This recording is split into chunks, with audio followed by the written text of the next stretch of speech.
అన్నంలోకి సాంబారు, పప్పు ఇలాంటి కాంబినేషన్‌కి సూపర్‌గా ఉంటుందండి ఈ దొండకాయ వేపుడు.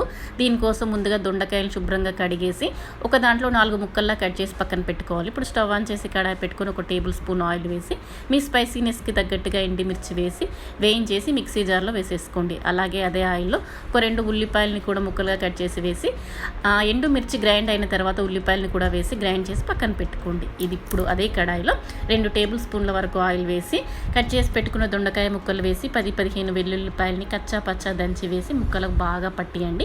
ఇందులో అల్లం వేయాల్సిన పని లేదండి, వెల్లుల్లి ఫ్లేవర్ చాలా బాగుంటుంది. కొద్దిగా కరివేపాకు వేసి వెంటనే మూత పెట్టేసేయండి, మంచి ఫ్లేవర్ అంతా పట్టుకుంటుంది. తర్వాత కొద్దిగా పసుపు, రుచికి సరిపడినంత ఉప్పు వేసి మూత పెట్టేయండి.